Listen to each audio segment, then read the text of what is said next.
चूंकि बिहार में मंत्रिमंडल गठन में इस बार जिस जाति की सबसे ज्यादा चर्चा हो रही है उसमें राजपूत जाति का नाम भी ऊपर है। बिहार में राजपूत समाज से 32 विधायक जीतकर विधानसभा पहुंचे हैं। बीजेपी से 19 राजपूत विधायक बने हैं, तो वहीं जेडीयू से 7 और चिराग पासवान की एलजेपी से 5 राजपूत विधायक चुनकर विधानसभा पहुंचे हैं। तो अब जरा इन पर भी एक बार चर्चा हो जाए। बीजेपी से नीरज सिंह बबलू हैं। अगर 6 विधायक पर एक मंत्री का अगर फॉर्मूला अपनाया जाए तो राजपूत समाज के 6 विधायक मंत्री बन सकते हैं। और बीजेपी की हम सबसे पहले बात कर रहे हैं तो इस रेस में नीरज सिंह बबलू का नाम है, श्रेयसी सिंह, राणा रणधीर सिंह, सुजीत कुमार सिंह, संजय कुमार सिंह और त्रिविक्रम सिंह का नाम शामिल है। अब इनमें से कौन आगे जाता है, किसे तरजीह मिलती है, वो देखते हैं। ठीक उसी तरीके से जब हम जेडीयू की बात करते हैं तो लेशी सिंह, रणधीर सिंह, प्रमोद सिंह, कोमल सिंह, चेतन आनंद और राहुल सिंह, ये नाम सामने आते हैं। अब एलजेपी पर भी आप थोड़ा ध्यान दें। एलजेपी में संजय सिंह, नीतीश सिंह और सोनू सिंह, ये वो नाम है जो राजपूत समाज से आते हैं। जल्दी से हम नीतीश एक बार इस पर आपकी राय ले लें। अगर हम बीजेपी की बात करें तो इसमें से राजपूत समाज से आने वाले किस चेहरे को मंत्रिमंडल में शामिल किया जा सकता है और इसमें जेडीयू में भी वो कौन सा चेहरा हो सकता है? हमारे साथ हैं स्नेहलता कुशवाहा। स्नेहलता जी, महिला वोटरों की बड़ी चर्चा रही पूरे चुनाव में, क्या कहेंगी? अरे आगे देखिए क्या होता है, आगे देखिए। चेहरे पर बड़ी हंसी है, मुस्कुराहट है, जीत की खुशी भी है, सरकार भी बन रही है, मंत्री बनाई जा सकती हैं। आगे देखिए क्या होता है, ये बात वो कह रही हैं। एक बार आप एक और जानकारी ले लें। नीतीश सरकार में राजपूत कोटे से बीजेपी के मंत्री नीरज बबलू भी हैं और इस बार भी मंत्री पद की रेस में वो आगे चल रहे हैं। वो छातापुर से चुनाव जीतकर विधानसभा पहुंचे।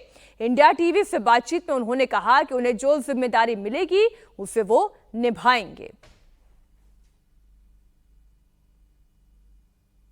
हमारे साथ है नीरज कुमार बबलू।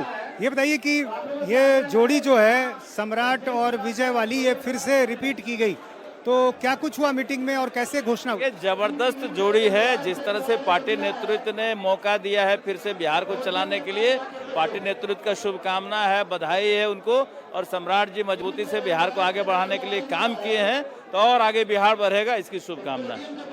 क्या वजह आपको लगती है कि उन्हीं चेहरों को रिपीट किया गया, कोई बदलाव नहीं किया? हम लोग नहीं तय करते, हमारे पार्टी नेतृत्व तय करते हैं और जो पार्टी नेतृत्व ने तय किया है बहुत ही शानदार किया है, बहुत ही बेहतरीन किया। अब तो सबकी नजर है कि मंत्री कौन बनेगा। आप पिछली सरकार में थे, क्या उम्मीद है? ये पार्टी नेतृत्व तय करेंगे कि किसको कहां लगाना है, किसको कहां बैठाना है।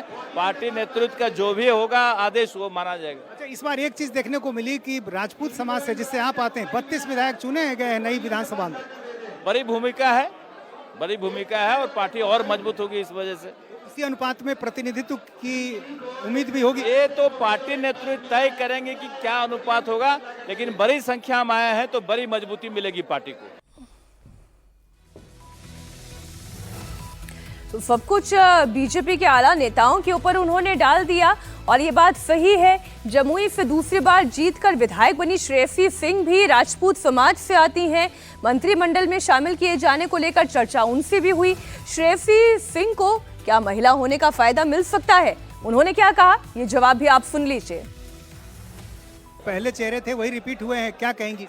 मुझे लगता है कि जोड़ी हिट थी, जो जोड़ी फिट थी, उन्हीं को पुनः नेता और उपनेता बनाया गया है। मैं हार्दिक शुभकामनाएं देती हूँ दोनों को।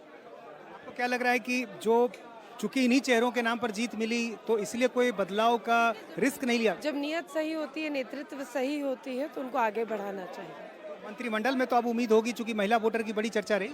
देखिए, उम्मीद हो ना हो उसके ऊपर चर्चा ना करके जो नेतृत्व निर्णय रहेगा वही हम लोग उसके साथ रहेंगे। आपको लगता है महिलाओं को प्रतिनिधित्व अधिक मिले? जी, निश्चित रूप से।